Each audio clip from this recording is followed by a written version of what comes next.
หมอยสูงค่ะหมอยสูงพี่ๆน้องๆผู้ปันแห้งขาวสายหมะหอมโกโก้ค่ะมื้อนี้ก็เป็นวันที่6เดือนธันที่5ปี2025ในตอนรายการเฮาค่ะตอนในเดียวเนาะพี่ๆน้องๆเฮาค่ะมาถ่อมด้วยข่าวงาวเกี่ยวกับเรื่องหยอกเหรียญมื้อเหลียวก็มีลอกลายหยอกเหรียญอันใหม่ป่อมาเที่ยงยาวเนี่ยค่ะมีก้นเลยรูดซุ่มเงินกว่าในหมอก10ล้านปลายเจ้าในเนี่ยอ้อเมื่อวันที่5เดือนธันวาปี2025เนี่ยค่ะอยู่ที่เจ้าหน้าที่ภูมิพลพรตีอี้เลยออกมาลาดว่า นับตั้งเอาวันที่28เดือนธันวาคม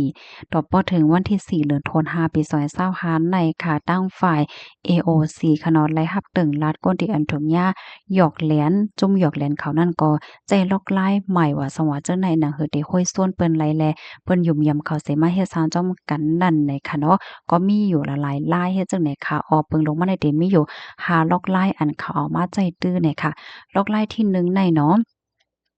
เขาในก็เตหลอกให้เปิ้นโอนเงินเปิดตารับรางวัลให้ไหนนะในตอนในมีคนยุ่มยามให้เฮ็ดจอมเขาได้ซุมเงินกว่า2,800,000ปลายรายเฮ็ดเขานั้นแต่ก็เขาก็ได้เอาแอปพลิเคชันTikTok เนี่ยค่ะเนาะออกมาอุดมาลาแถวก็โจ้เปิ้นมาเฮ็ดสร้างจอมเขาเพราะว่าเปิ้นพร้อมจอมเหี่ยวเนี่ยก็เขาก็ได้รัดว่าตั้งมาตั้งขอความค่ะสืบนั่นเขาก็ได้แอดเป็นอ้อยก็อ้อยเซกันเนินลายเฮ เขาในก็เตลัดต่อกว่าลัดต่อมาเสเพื่อก็ให้โอนเงินเปิดตาเตลงตื่นจังไหนเนาะเมื่อแต่มันได้แต่ก็ไหลเงินแต่ค่ะนะเหมือนจังหนังว่าลงตื่นกว่าก็นายหนึ่งยาก็ได้ไหลเงินมากก็นายเพราะว่าลงเงินกว่าตื้อนำมากก็ได้ไหลเงินตอบแทนตื้อนำมาในเฮ็ดให้ก้นตีอันเข้ากว่าลงตื่นจำนั้นก็ได้เลยว่าจังหือล่อผ้าใหญ่ค่าแรงเงินนำเฮแลเด้อลงเงินนำมันนำมาเพราะว่าลงเงินนำกว่ายอก็ถอนเงินหลายยาวนั่นน่ะแหละเรื่องสุดก็ถูกยาหลอกแหลนกว่าเฮ็ดให้เขาอันนี้เป็นมุคดีที่1ค่ะกำในมาด้วยลายที่2อันในห้ำเขาเดใจลอกลายให้โอนเงินเปิดหา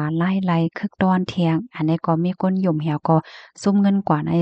270,000ปลายเนี่ยค่ะลอกลายเฮ็ดสร้างเขาในได้ก็นั่นยาวเขาเดใจซื้อตรงก้นได้มาอบมาลาดมาห้อยมาเฮ็ดการจ้อมเฮาแลเพราะว่าสู่ เหตุการณ์จั่งใดนะสุดได้เลยเงินตอบแทนนึงวันให้ติดตกกันได้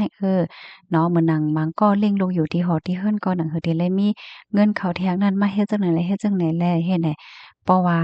เฮ็ดย่อมใจหามื้อแต่มันได้แต่คนไล่แต่นะข้อยน่ะเพราะว่าหึงๆกว่าย่อก็มันหลายยาวนั่นน่ะเขาก็ได้อ้างจั่งนั้นกว่าจั่งนั้นมาเสียก็เรื่องสุดก็ถอนเงินไลให้แหน่ก็มาไล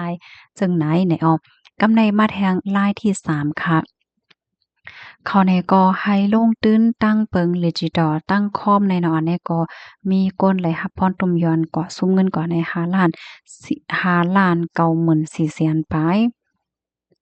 5,940,000ปลายค่ะเนาะอันนี้ก็เขาได้ใจลอกลายมันได้ก็เอาสื่อตรงวงกลเนี่ยค่ะแอปพลิเคชันเนี่ยมาโจ้ว่าลงตื้น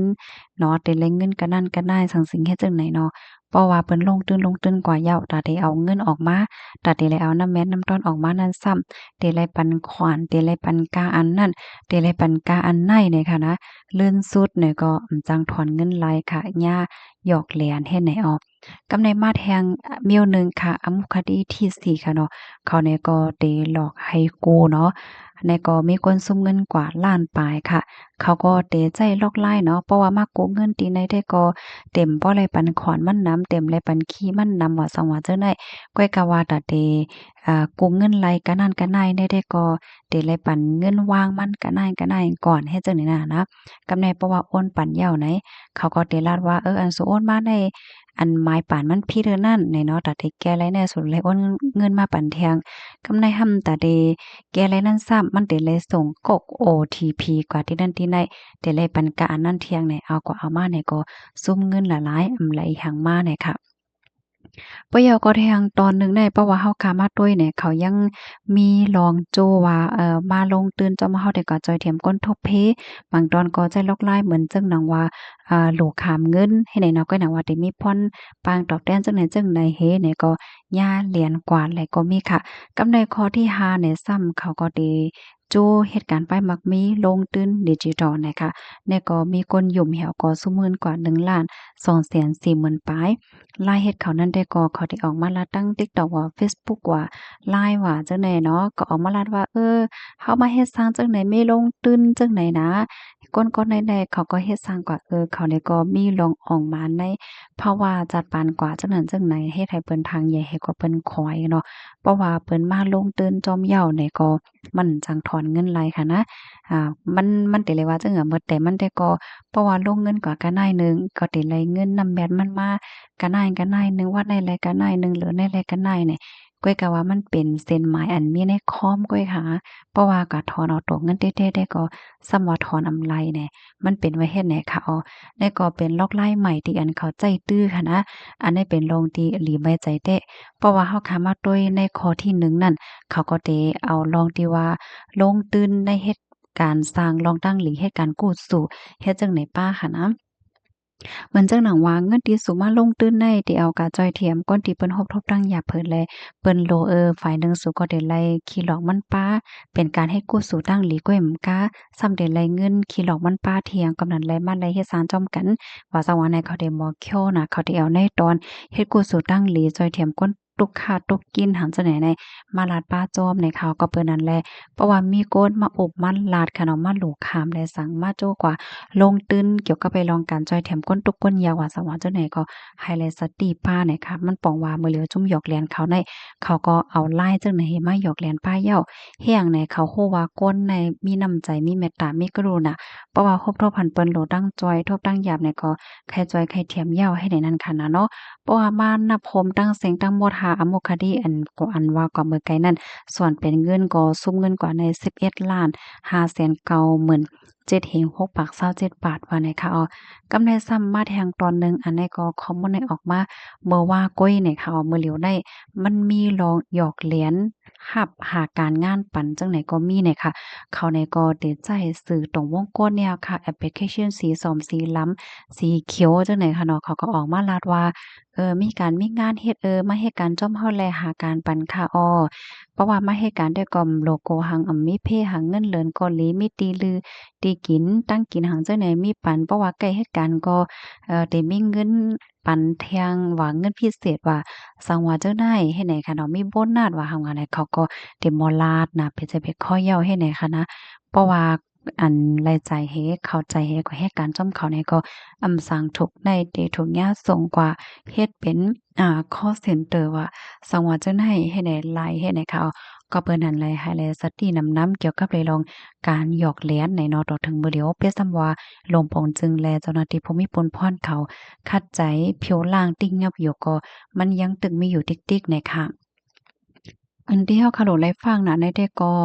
นะ1ค่ะเพราะว่าเปิ้นส่งลิงก์อันนั้นก็เฮาค่ะบทบลิงก์อีหยังสิเมียวๆเนี่ยอย่าไปละลิเต๊กค่ะเนาะอย่าไปละลิเต๊กอย่าไปละลิ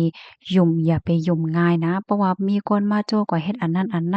เพราะว่าลานลองเงินลองต้องลองหังมาในเฮาโหลเลยถอมละลายตีป้าเจิมลองวัดไหวในค่ะเพราะเปิ้นว่าเฮ็ดปันวัดก้นเฒ่าว่าเฮ็ดปันจังนั้นจังใดว่าในอย่าไปถ่อมตีเหลียวก้อยค่ะเนาะลงเลยถ่อมด้วยละลายตีว่าใจเต้อยู่5จะมันแม่นเต้5ให้ไหนคะนะกำได้เที่ยงข้อหนึ่งเนี่ยก็โหลดเลยค่ะข้อมูลจอๆเจ๊ๆอย่าไปละเลยยุ่มเปิ้นค่ะข้อที่3เนี่ยก็อย่าไปคิดเนี่ยเนาะบางปอกในป้าเปิ้นมาลาดว่าเอ่ป้ายเหตุการณ์เจ้าพ่อแลในคลิปแนวแถวก็เน็ตก็ต่างกับเดี๋ยวกรมด้านรายการเนี่ยไหนค่ะเนาะเพราะว่าเฮาค้ำได้เพียงข้อมูลมันอีหลีก็จังถุงยาหยอกเลียนไรค่ะกับในข้อที่4เนี่ยก็อย่าไปเน็ตโอนค่ะนะเพราะเปิ้นลัดมาว่าสู่โหลเลยโอนเงินก่อดินนั้นปอกให้ลงตื่นก็โอนกำเหลียวค่ะแลป้อมเน็ตโอนเตๆซุ่มค่ายามาสังสิงอันเนี่ยอย่าไปเน็ตค่ะเนาะโหลเลยเลยเพียนหาข้อมูลมันหลีๆงามๆเสียก่อนหนังเฮอเด่นถุงยาหยอกเหลียนนั่นนะคะอันลำลองมันก็ติดตามทอมข่าวเงาอยู่ ตาสีวันนะคะคอมมอนในกอคาเลยปีมาที่ห้องกันค่ะมาที่ชนออกไว้ค่ะ